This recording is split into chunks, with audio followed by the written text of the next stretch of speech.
بسم اللہ الرحمن الرحیم۔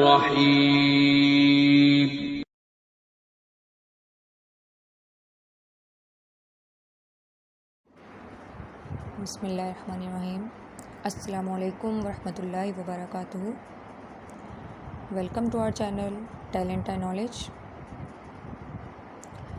امید کرتی ہوں آپ سب خیریت سے ہوں گے اور اللہ کی رحمت میں ہوں گے۔ جیسا کہ ہم سب ایک ایسا مہینہ حاصل کر چکے ہیں، ایک ایسے مہینے میں داخل ہوئے ہیں جس کی رحمتیں اور برکتیں لاتعداد ہیں، جن نعمتوں کو ہم شمار نہیں کر سکتے، یعنی کہ رمضان۔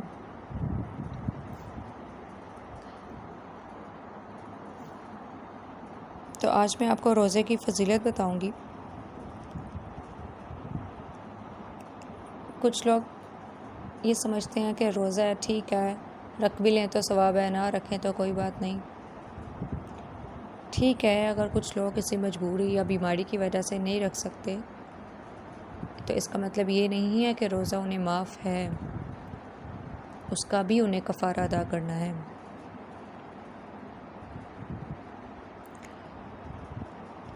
حضرت عائشہ رضی اللہ تعالیٰ عنہ نے بیان فرمایا کہ رسول اللہ صلی اللہ علیہ وسلم نے فرمایا، اگر کوئی شخص مر جائے اور اس کے ذمہ روزے واجب ہوں تو اس کا ولی اس کی طرف سے روزے رکھے۔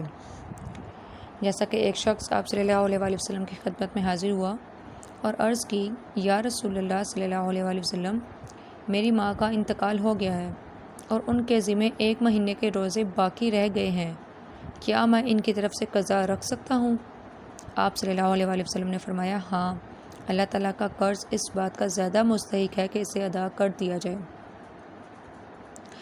تو جب ایک شخص اس دنیا سے رخصت ہو چکا ہے اور اس کی زندگی میں کچھ ایسے مہینے یا کچھ ایسے روزے اس نے نہیں رکھے، کچھ سال وہ بیمار رہا، وہ نہیں رکھ سکا، یا کچھ روزے اسے چھوٹ گئے، وہ نہیں رکھ پایا کسی بھی مجبوری یا بیماری کی وجہ سے یا سفر کی وجہ سے، تو اس کا ہرگز مطلب یہ نہیں ہے کہ وہ روزے اسے معاف ہیں۔ پہلی بات تو یہ کہ اس شخص کو چاہیے جو خود روزے نہیں رکھ سکتا، وہ اس کا کفارہ اپنی زندگی میں خود ادا کرے۔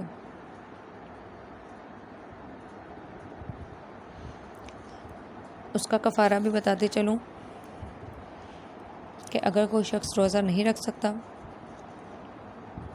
تو ایک شخص آپ صلی اللہ علیہ وسلم کی خدمت میں حاضر ہوا اور اس نے کہا کہ میں روزہ نہیں رکھ سکتا، تو آپ صلی اللہ علیہ وسلم نے فرمایا کہ تم ایک غلام آزاد کرو۔ اس نے کہا میرے پاس تو اس کی استطاعت نہیں ہے۔ پھر آپ نے فرمایا کہ 60 مسکینوں کو کھانا کھلاؤ۔ تو کائنڈلی کوشش کریں بغیر کسی ریزن کے روزہ نہ چھوڑیں۔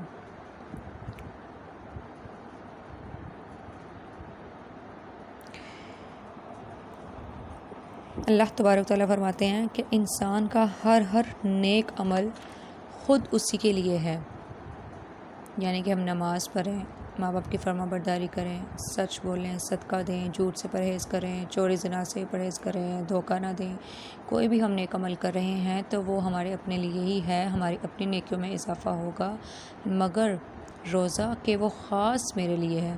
اللہ تبارک تعالیٰ فرماتے ہیں روزہ خاص میرے لیے ہے اور میں ہی اس کا بدلہ دوں گا۔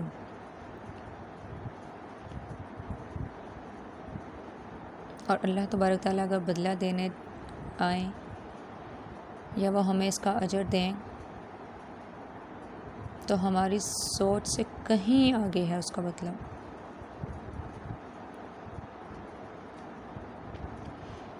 اب روزے دار کو، جو شخص روزے میں ہے، اس کو کرنا کیا ہے؟ روزہ گناہوں کی ایک ڈھال ہے، اگر کوئی روزے سے ہو تو اسے فحش گوئی نہیں کرنی چاہیے، نہ وہ شور مچائے، اور اگر کوئی شخص اس کو گالی دے یا لڑنا چاہے تو اس کا جواب صرف یہ ہو کہ میں ایک روزہ دار ہوں۔ لیکن شاید یہ ہم اپنی زندگی میں اپلائی نہیں کرتے، ہم سے کسی کی بات برداشت نہیں ہوتی،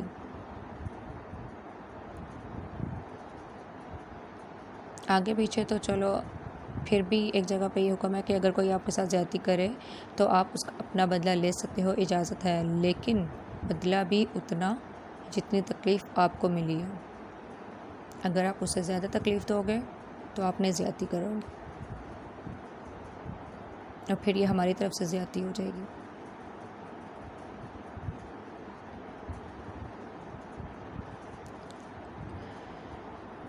تو ہمیں اللہ تعالیٰ سے دعا کرنی چاہیے کہ ہم اگر روزہ دار ہیں تو ہم اس روزے کو اچھے سے نبھائیں بھی۔ صرف بھوکا پیاسا رہنا روزہ نہیں ہے۔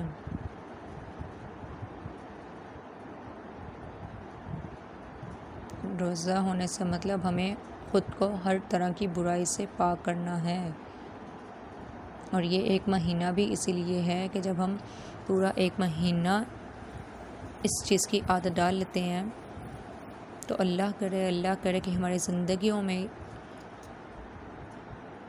یہ اپلائی ہو جائے، ہم تمام برائیوں سے دور رہیں۔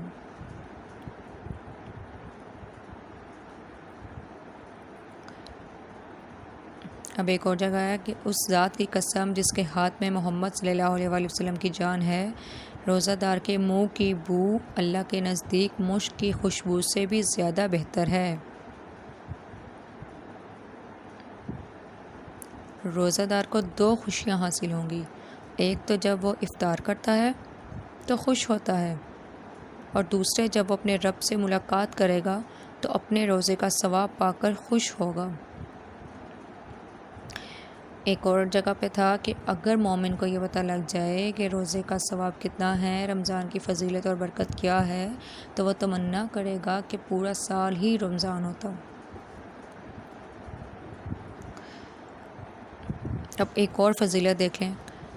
رسول اللہ صلی اللہ علیہ وآلہ وسلم نے فرمایا، جنت کا ایک دروازہ ہے جسے ریان کہتے ہیں، قیامت کے دن اس دروازے سے صرف روزہ دار ہی جنت میں داخل ہوں گے، ان کے سوا اور کوئی اس میں داخل نہیں ہوگا۔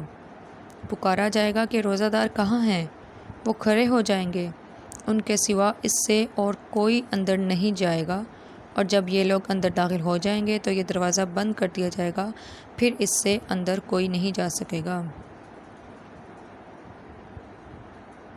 اللہ کرے ہم ان لوگوں میں شامل ہو جائیں، ہم جنت رہنے والوں کے ساتھی بن جائیں، جنت کے حقدار بن جائیں۔ لیکن قرآن پاک میں بھی ہے نا کہ تم کیا سمجھتے ہو تمہیں جنت یوں ہی مل جائے گی؟ ابھی تو تم پہ وہ آزمائش آئی ہی نہیں جو تم سے پہلے لوگوں پہ تھی۔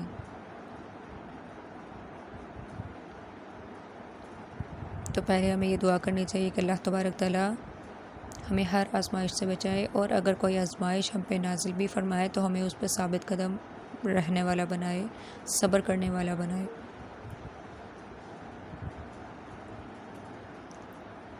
اور اللہ تبارک تعالیٰ تو فرماتے ہیں کہ کسی جان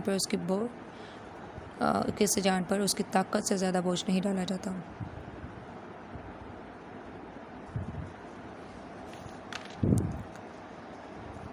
اللہ تعالیٰ ہمیں ہر قدم پہ نیکی کی توفیق عطا فرمائے۔ دعا میں یاد رکھیے گا۔ جزاک اللہ خیراً۔